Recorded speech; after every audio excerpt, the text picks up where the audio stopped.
सदैव दिन बना रहे ऐसा असंभव, और सदैव रात बनी रहे ऐसा भी असंभव। तो हार, इसीलिए भगवान ने अर्जुन जी से कहा तुम युद्ध करो, सुख दुखे समय कृत्वा लाभा लाभो जया जय। जय हो या पराजय हो, लाभ हो या हानि हो, सुख या दुख, अपने कर्तव्य से नहीं डिगना, अपने कर्तव्य का पालन करते रहना चाहिए। भगवान ने कहा यदि विजय प्राप्त करते हो तो भूमि का राज्य, अगर शरीर छोड़ते हो तो स्वर्ग का राज्य, दोनों हाथ में लड्डू है, युद्ध करना ही ठीक है। तो अपने कर्तव्य का पालन करते हैं। यदि हमारी उस कोटि की सफलता नहीं होती तो हम पहले जांच करते हैं कोई हमारे अभ्यास में, कोई हमारे प्लान में त्रुटि हुई क्या। अगर नहीं तो फिर हमारा प्रयास असफल हुआ, कोई पूर्व का पाप ऐसा है जो हमको नीचा दिखाने के लिए असफलता दे दी है, लेकिन वो खत्म होगा ना। अब हम खुद प्रयास करते हैं, हमें हारना नहीं है। देखो गलतियां तो हमसे होती रहती हैं, पूर्व जन्म में हुई हैं जो एकत्रित है, और इस जन्म में भी हमसे ऐसे पाप हुए जिनका हमने कोई प्रायश्चित नहीं किया, जिनको कोई नहीं जानता है, लेकिन वो कर्म नष्ट तो नहीं हो गया ना। जो कर्म होता है वो उसी समय से हमारे दिमाग में सेट हो जाता है। अब वो आकर फल देगा, या मुझे पहुंचाएगा वहां, या वो किसी न किसी रूप में आकर के मेरे को नष्ट करेगा। बुरी दशा आने के पहले बुद्धि बदली जाती है। कोई प्लान में ऐसा चूक हो जाएगा कि आप फेल हो जाओगे, क्योंकि वो कर्म आपको गिराएगा। अपने को पता है अपने से ऐसे कर्म हुए हैं इसी जन्म के, और कुछ ऐसे कर्म हैं जिनको मैं भूल चुका हूं पूर्व में। जैसे भीष्म जी कह रहे हैं कि इस जन्म में मैंने कोई पाप नहीं किया, और 6 महीना बाणों की सैया में। तो भगवान ने कहा कि आगे बढ़कर के पूर्व जन्मों को देखो। अब जैसे अपने लोग इस जन्म में आए तो याद नहीं है, बोले कौन सा पूर्व जन्म, कब? देखो माँ के गर्भ में 9 महीने रहा गया, क्या याद है? देखो हम सबको पीछे की तो जाले दो, इसी जन्म में माँ के गर्भ में मैं रहा हूं, 9 महीने रहा हूं। और गर्भ कौन सी व्यवस्था है वहां, मलमूत्र का इधर मलाशय मूत्राशय उसके बीच में रहा हूं। तो याद नहीं एक सेकंड के कष्ट की, विचार करके देख। तो पूर्व की याद कैसे रहेगी जब अभी इसी जन्म के माँ की याद नहीं? तो झूठा तो नहीं कह सकता कि पूर्व का सब झूठा है, नहीं तो माँ के गर्भ में की याद नहीं है तो इसका मतलब माँ के गर्भ में हम नहीं रहे क्या?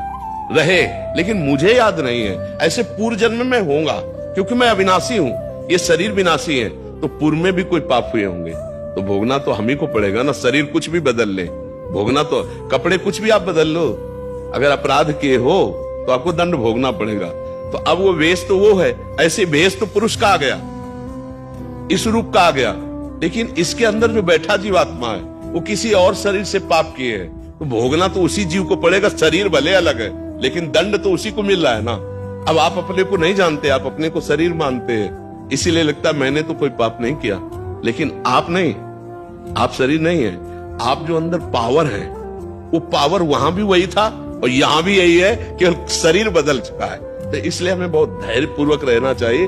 असफलता हमारे ही किसी कर्म का परिणाम है और सफलता हमारे ही कर्म का परिणाम है। तो फिर ईश्वर का भजन किस काम का? इन सफलता और असफलता दोनों से बड़ी एक सफलता है जिसे भगवत प्राप्ति कहते हैं, जिसे समता कहते हैं, जो दुख और सुख में भी तुम्हें डिगने नहीं देगी। वो भजन है जो इस जन्म में हम ऐसा कर ले कि हम ऐसे महान बन जाएं कि मृत्यु का भी न भय रह जाए, न हार का भय रह जाए, न लौकिक सुख का भय रह जाए। एक अद्भुत आनंद, एक भगवदा आनंद, और हम इस जन्म के बाद भगवान से मिल जाएं। अब हमारा जन्म हो तो भगवान के साथ जन्म हो, हमारा जन्म हो तो कर्म बंधन से युक्त नहीं। जैसे जेल में दोनों रहते हैं, जेलर भी और कैदी भी, नहीं तो जेलर और कैदी के रहने में बड़ा बड़ा अंतर है। नहीं, तो हम कैदी बन के संसार में ना आवे, जेलर के रूप में आवे। हम कर्म बंधनों से युक्त होकर नहीं, कर्म बंधनों से मुक्त होकर फिर जो सेवा भगवान करवाए वो सेवा करेंगे, पर कर्म बंधनों से युक्त होकर, मृत्यु से भयभीत होकर, भोगों के गुलाम बनकर हम ना आवे। अभी हम भोगों के गुलाम, जो भोग चाहता है, काम क्रोध लोभ मोह मद मत्सर, ये हमको रौंदे दे रहे हैं। ऐसा नहीं, तो हम भजन के बल से ऐसे महान बने कि हम अपने मन को अधीन कर ले। भोगों के अधीन रहे, अब भोग हमारे अधीन हो। हम जो चाहे, जैसा चाहे वैसा वर्ताव हमारे अंदर का सिस्टम करे, वो भजन से होता है। इसीलिए राधा राधा रटते रहो और जन्म सफल हो जाए कि हमें अब मृत्यु का भय न रह जाए। तभी तो जन्मदिन, वैसे जन्मदिन का मतलब है 60 वर्ष गए माइनस। ले अब कितने मुझे पता नहीं ला फल का नहीं पता। हाँ, तो इसीलिए मुझे लगता है राधा राधा राधा राधा नाम जपते रहो, और जितना प्रयास जब तक जीवन है अब निराश होकर थोड़ी बैठना है, जब तक जीवन है मैं अपने कर्तव्य का पालन कर। महाराज जी 12 साल पहले पत्नी चली गई कैंसर से और 1 साल पहले बेटी भी चली गई कैंसर जी। सिर्फ ये बेटा ही नहीं संभाला, यही सब। हाँ, भगवान किसी न किसी रूप में सहयोग तो कर ही रहेला। अब आनंदित रहियो, खूब नाम जप करते रहिए।